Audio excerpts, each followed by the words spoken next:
Magandang umaga po sa ating lahat. Ngayong Huwebes, October 23, 2025, narito ang inyong independent weather update na nakabatay sa pinakahuling ulat mula sa Pag-asa hinggil sa Tropical Storm Salome. Ayon sa Tropical Cyclone Bulletin No. 7 ng Pag-asa, huling namataan ang sentro ni Bagyong Salome sa mga karagatang sakop ng Sabtang, Batanes sa posisyong 20.5 degrees north at 121.8 degrees east. Taglay nito ang maximum sustained winds na umaabot sa 65 kilometers per hour malapit sa gitna at pagbugso ng hangin hanggang 90 kilometers per hour. Kumikilos ito patimog kanluran sa bilis na 20 kilometers per hour. Sa ilalim ng Tropical Cyclone Wind Signal, nakataas ang Signal Number 2 sa buong lalawigan ng Batanes, kung saan maaaring maranasan ang mga hangin na may lakas na 62 hanggang 88 kilometers per hour sa loob ng 24 na oras.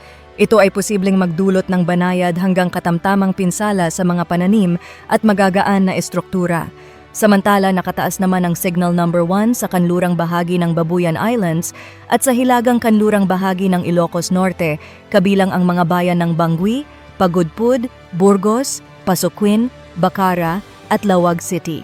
Dito, maaaring maranasan ang mga hangin na aabot sa 39 hanggang 61 kilometers per hour sa loob ng 36 na oras.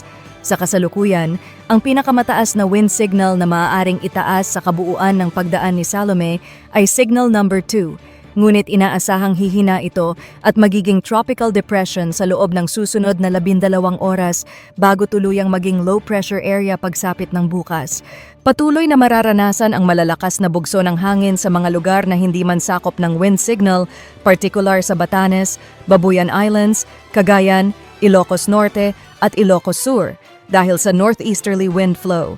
Nakataas pa rin ang gale warning sa mga karagatang sakop ng extreme northern Luzon. Inaasahan ang taas ng alon na aabot hanggang 7 metro sa seaboard ng Batanes habang hanggang 5 metro naman sa Babuyan Islands. Lubhang delikado ang paglalayag ng anumang uri ng sasakyang pandagat sa mga lugar na ito. Samantala, magiging maalon hanggang napakaalon din ang karagatan sa mga seaboards ng Ilocos Norte, Ilocos Sur, Cagayan at Pangasinan.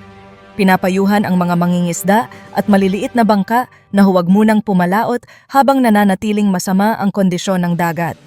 Batay sa forecast track ng Pag-asa, tatahakin ni Salome ang direksyong patimog-kanluran habang dadaan sa Batanes, Babuyan Islands at posibleng Ilocos Norte bago tuluyang lumabas ng Philippine Area of Responsibility sa susunod na araw.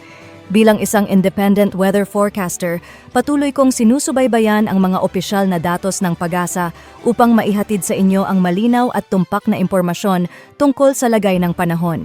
Manatiling alerto, lalo na sa mga lugar na may nakataas na wind signal at sa mga baybayin na posibleng maapektuhan ng storm surge at malalakas na hangin. Mag-ingat po tayong lahat at manatiling nakatutok para sa mga susunod na update.